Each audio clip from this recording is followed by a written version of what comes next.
I have a real interesting encounter with what was either a mountain lion that someone pumped full of PCP or some Wendigo type thing, something I can't explain at the least. This happened to me when I was in southern Wisconsin. I was staying at my parents' house for just a couple of days. They have internet and I don't, so I'm gonna play some video games with my friends. It's a long weekend. I bought some cheap alcohol and there are good times to be had. Anyways, we have bizarre screeching noises at night. It sounds like a rabbit being killed, combined with the sound a cat makes when you step on its tail. This has been happening since we moved there when I was like 14 years old, so a long ass time. But more recently, it's been happening a heck of a lot more. Sometimes the screeches happen all night long, and we have no idea what is making the sounds. I've frequently gone outside to find the source of the noise myself, but I've never found anything. I found weird tracks before, but I couldn't really make out what they were from. They could literally be from anything with feet, not necessarily the thing that made noise. The instant I go outside, the screeching always stops, like the thing just evaporates, leaving no trace whatsoever. So anyways, this one time I am playing computer games and drinking with my friends. The screeching outside starts up again. I am way too busy to look. It gets even louder. My friends eventually go away because of work and school. This thing that's outside, it sounds super pissed. It sounds like shit is hitting the house. I go downstairs to where we have a screen porch. My mom is in the adjoining room. She asks if I've been hearing it. Yeah, I have. Our cat is on the screen porch with all of his hair sticking straight out. This motherfucker is pissed. He's hissing really, really hard. In my infinite drunken wisdom, I decide to hunt for the beast making this noise. My guns are at my house, so I'm only armed with a mag light, my rat-killing pipe, and a pump BB gun. Yeah, I guess you could say I was a little bit prepared. The screeching stops the instant I go outside, just like usual. I am making no sounds and sneaking around because I'm not wearing shoes, so I'm not snapping twigs or rustling leaves too hard. My mag light is off at this point because I do not want to announce my presence before I can get close. I have one overpressurized BB in the chamber of my gun. I am ready for battle. I start my rounds off the property. I'm thinking maybe it's just a loud owl, or possibly a twink Bigfoot getting rammed. Either way, it's getting shot. I suddenly hear shuffling in a tree as I'm walking. It's right beside an outbuilding, so I'm able to sneak up on it in the shadow of the building. I am gonna pop this owl with a BB, then introduce it to my rat-killing pipe. Maybe leave its corpse behind, so its friends know what happened when you mess with me. I get about 4 feet away from the lower branches. It doesn't sound like an owl. It sounds like a person, mumbling to itself almost. But I can't hear words, I can only hear noises. These really wet noises. Now I have to see what it is. I turn on my mag light. Now, I'm not fazed by much, but this shit, it really, really messed me up. What I can see right in front of me is this reddish gray thing with these disjointed limbs, 4 of them. It has this kinda stubby snout-like thing. It's almost like there is no lips on the mouth, they are not even visible. The next instant after I flicked on the light, it snapped its head up at a crazy angle, screeched directly at me, and launched itself into another tree. I could feel its hot breath even though it was meters away. It was insane, and it smelled really bad too. I was full of liquid courage at the time, so I gave chase while shooting BBs at the thing. It jumped through a couple of trees until it lost me for a second. Then, I truly knew fear at that moment. I was in the dark, all alone, with no real weapons, no way to defend myself, and no way to know if this thing was coming. And I am messing with this thing. I am goading this thing into a fight. I take the time to tactically reload and overpressurize around. The thing jumps out of the tree, right over me. I drop my BB gun because I am really spooked. It runs over to the garage. There is only one tree on the other side of the garage. I whip around the corner as I grab my trusty rat-killing pipe. It was at this point that I realized I'd done goofed. I just cornered an unknown, potentially violent animal after spending 8 whole minutes antagonizing the thing without a real weapon. I shine my mag light at the thing. It screeches even louder than usual. I'm close enough to this thing to see its throat vibrate when it screeches.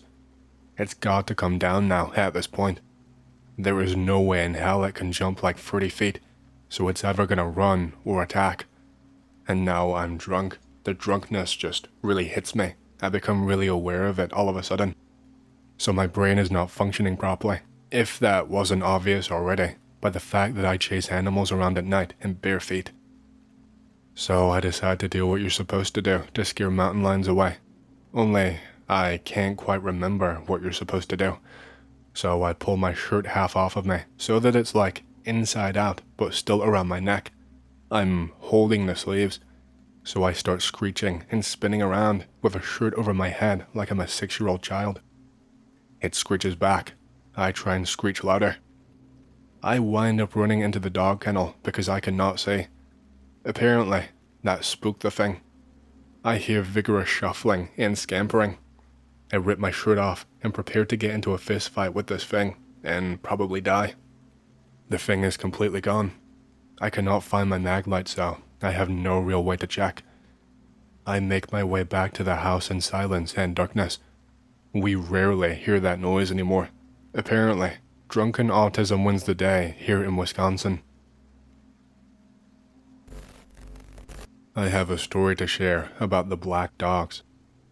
I am a North Ohio game warden. Since I have been stuck home sick and I love this website, I've been sharing some of my experiences here. Normally it was a really boring job, but I actually did experience a lot of crazy stuff. So, I was obviously working as a game warden, badly paid, I might add. My uniform doesn't even fit. The lights on my truck do not work. I hate my life for the most part. I hand out tickets just trying to be a dick. You know what I hate more than all of this? Park rangers. Ever seen Missing 411? They never share information with anyone ever. I call the lead ranger Smokey the Bear because he's fat and I hate him. I get a call from Park Service one day. I'm like, hello? They ask, have you seen any wolves? I'm like, what? There are no wolves here. You should know that. So that's a no. Yes, that's a no. He just hangs up on me and that's it. Not a single other word. What the hell? I go about my day. I come back into my office after fixing some fences. My boss stops me at the door. He looks ashen-faced. Have you seen any wolves, Anon? No, there are no wolves here. We got 2 calls about big wolves today. I tell him that somebody called the park rangers about it too. It's probably just some nut seeing things or someone high. Well, be careful out there tomorrow. There are no wolves in Ohio. Something isn't right. There is genuinely no wolves in Ohio, at least not in this area, and my boss is a dumbass. But he is not one to get fooled by dumb people getting high. I ask him, what did they say to him? Some guy said he saw a huge wolf screwing around on his property, and some lady got her cat ripped to shit. I just tell him it's a feral dog, it must be. Little did I know. Okay then. I am driving around, doing my dismal duty of fixing fences and ticketing hunters. I am drinking at a bar after work. People are talking about wolves. I'm seriously about to lose my shit. What is wrong with people? I go up to this guy. Did you see a wolf? Yeah, I saw a huge ass dog go across the street yesterday while I was driving. I tell him he's full of it, but he insists that he is not. So I go home because I think it's just a stupid rumor. The next day I get a call from Highway Patrol. Somebody hit something. What did he hit and why did you call us? People hitting weird shit with cars is something I dealt with before, to be fair. They tell me to just come out there. I'm like, okay, damn it. I warm up the truck and drive out there. There is a busted Honda with airbags out. Oh, he hit a deer. Everybody looks kinda uneasy. Yo, what's wrong? You need to see this. He takes me to the front of the car. Fuck. It's a giant-ass black dog. Is that a wolf? No, that's not a wolf. There are no wolves here. This thing is easily 15 foot long, tail to snout. It's dead, thank God. I help them heave it into the back of my truck. I take it to the park rangers. They say, "Thank you, Anon. Fuck off now." I'm like, what? "We will handle this from here. This happened outside of your jurisdiction." This shit again. Later, I found out they burned the body or something. I think those park rangers know more than they were letting on. This got a lot worse though. So, I'm now aware that this is actually a problem, because we've seen a huge drop in deer population. We assumed it was poaching at first, but now I know the real reason. I call Smokey the bear. I tell him I know there's huge wolves, I'm listening. He hangs up on me. I go home before I go out for my shift. I get my 30-30. I'm poor, so it's all I really have. I go about fixing fences. I fix some more fences. The post hole digger is wrecking my back. The rifle is getting heavy. I'm gonna be glad I had it though. I approach another broken fence.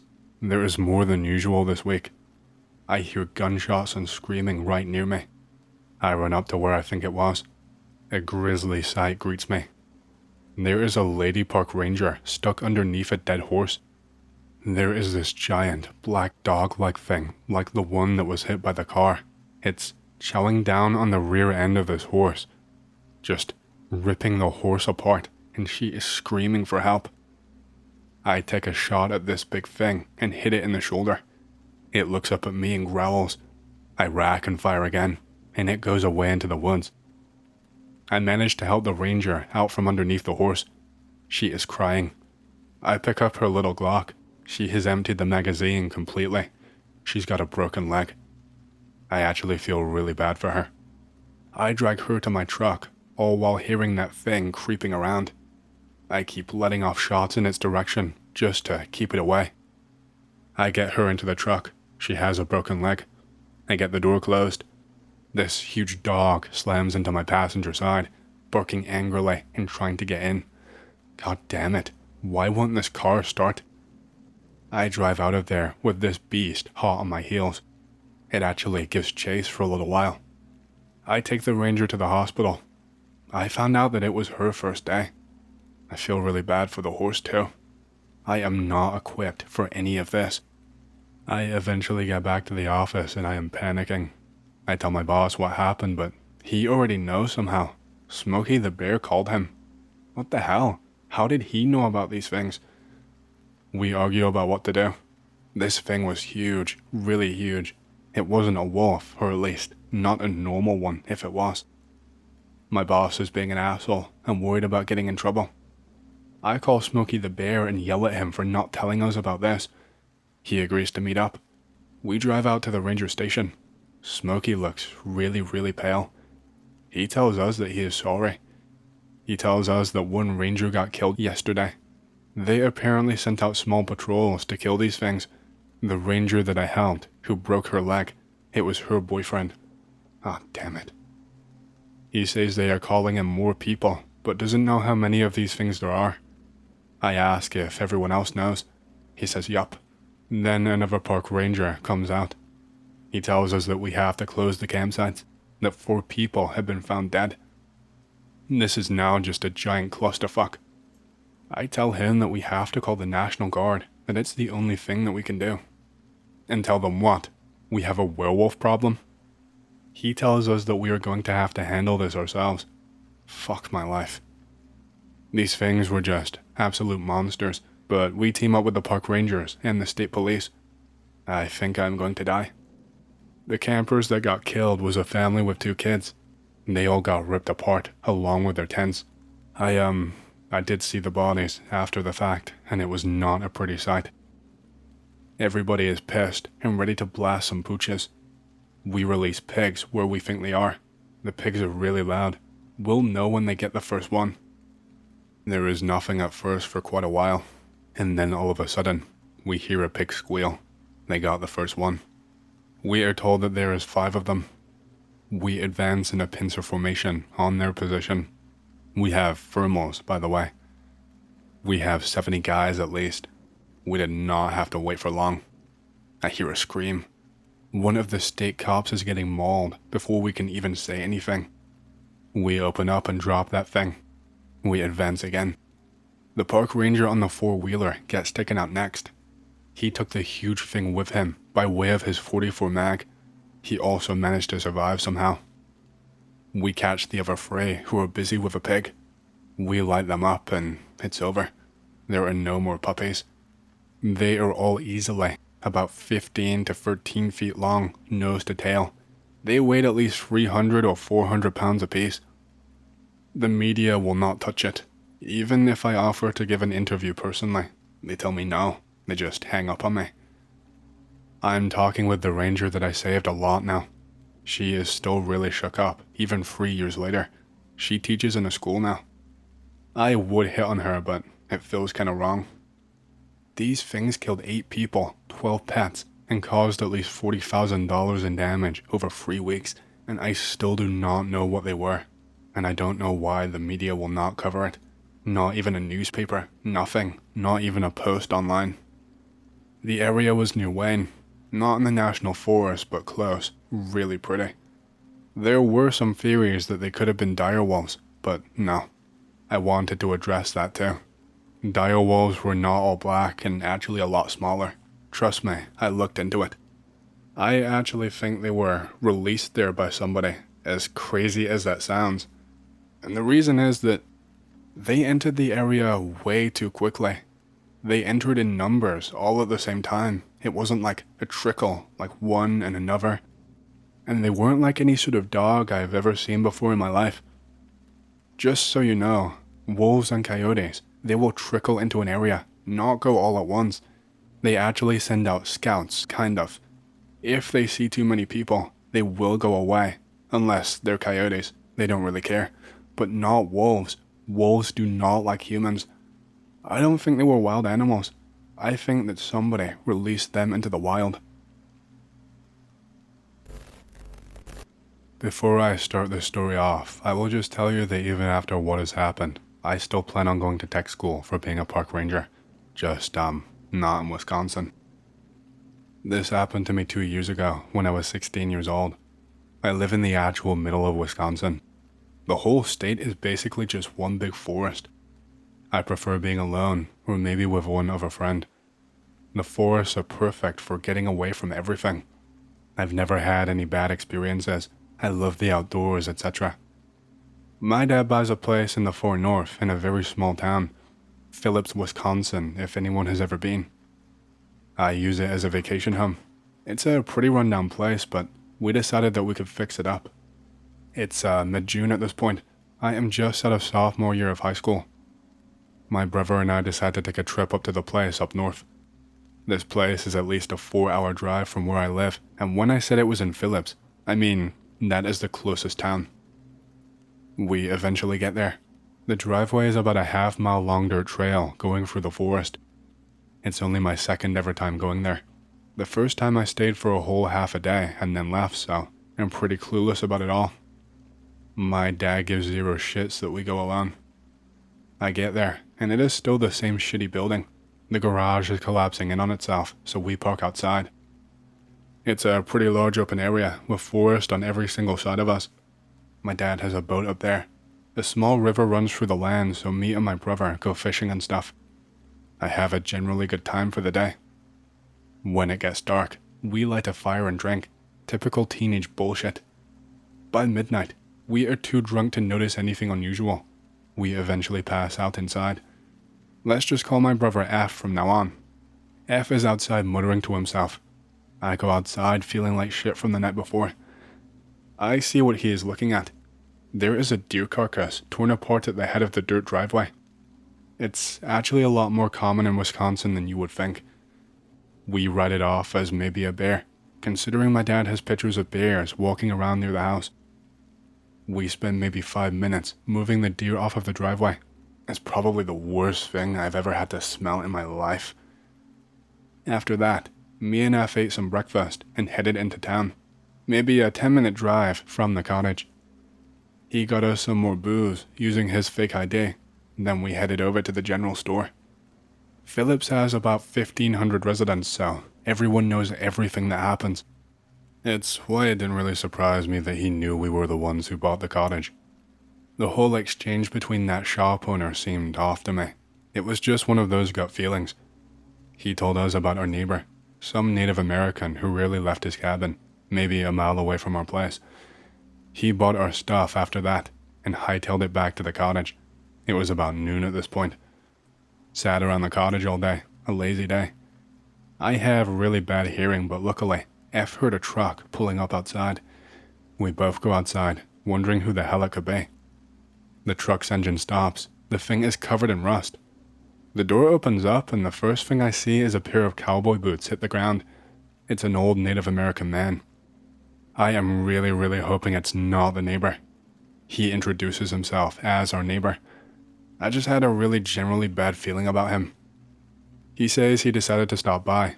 Said he heard quite a bit of noise coming from here last night. Me and F were pretty quiet from what I could remember, so I had really no clue what he heard. I thought it could have been the bear, so I mentioned the deer that we found. That was a bad idea. He walked over to the side of the driveway where we threw all the bits of the deer. The dude told us the deer was not missing much, it was just in pieces. He said that bears do not usually kill things like that. I started to get a bad feeling about this whole place. That's probably when me and F should have bailed. The Native American dude told us that he would stop by later on with a gift. I didn't care too much. I mean, he seemed alright. The guy leaves.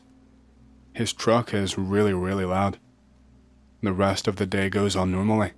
We went fishing on the river again and started up the fire when it got dark. Alright, I'm gonna try and shorten the story down a bit. I will get into explicit detail when stuff starts going downhill.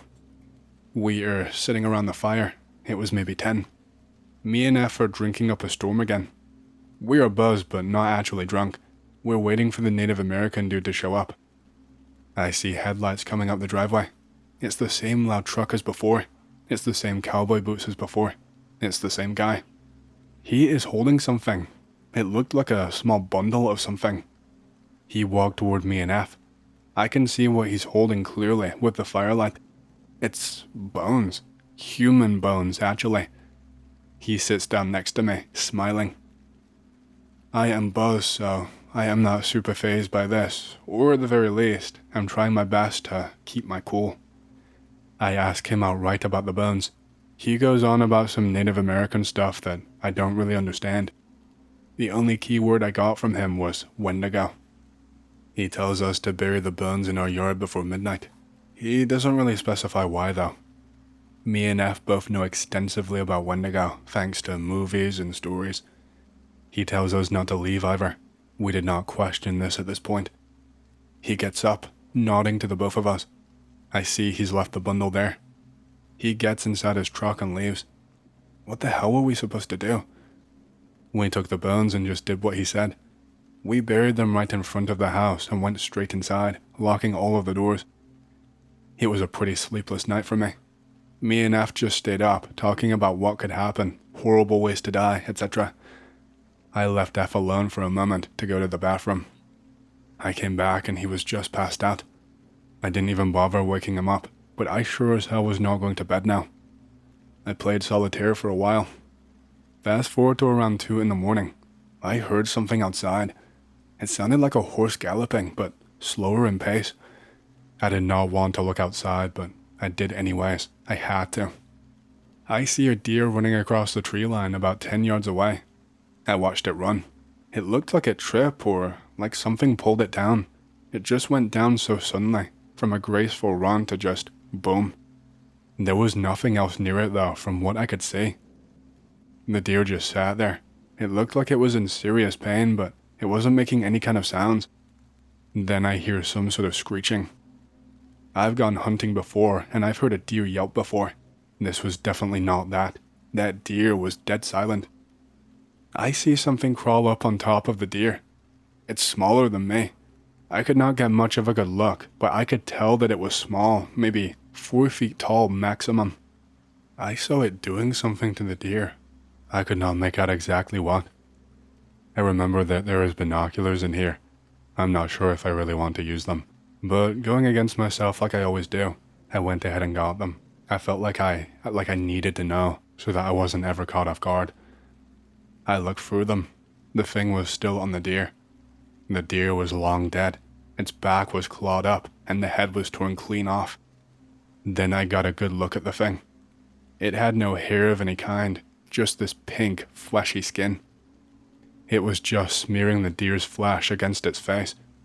I could actually make out its eyes now. It took a bit to get adjusted to the darkness. This thing has no mouth whatsoever. It might sound kind of stupid, but I almost felt bad for the thing. Though if this was a Wendigo, it makes sense that it cannot eat. I might sound mellow in retrospect retelling the story, but at the time, I was absolutely shitting my pants. I decided to wake F up, tell him what's going on. We watched it try to eat for a few hours, then the sun started to come up. I guess it doesn't enjoy sunlight too much because it went away almost immediately. Me and F just bolted outside to our car and got the hell out of there. The whole 4-hour drive back, we did not say a single word to each other. I guess there was a few things that happened after it was all said and done. My dad went back up there to investigate the weekend after, since me and F refused to go back up. He dug up the spot where we buried the bones and did not find anything. Plus, the deer carcasses were gone too, but I'm blaming the Native American guy for that. I do plan on going there again at least once this summer so that I can take pictures, and I will post again when I do. My dad thought that we were idiots after we told him. It has been 2 years, and he's gone up there a lot more than I have. He says he's putting the place up for sale this summer, so this is my last chance. To the surprise of no one, this guy never posted again. I believe I may have seen a black shuck or a similar creature with similar implications during a trip I took to the British Isles. I was around 17 years old when this happened. I had extreme jet lag and I could not sleep whatsoever. I checked the clock and it's 2 a.m. I decide screw it. I get up, wiggle into a pair of dirty cargo pants, slip on some sneakers, and leave my house.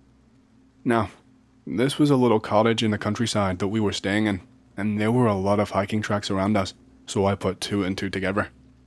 I decide to trot down the nearest trail that goes down the side of the house and into some nearby unowned woodland. The jog was actually very pleasant, the track was well kept, and, really ironically, it was a clear night with an almost full moon, so I was not running around totally blind. At the end of the track is a cliffside that overlooks the ocean. I decide to rest on a rock there for a little while.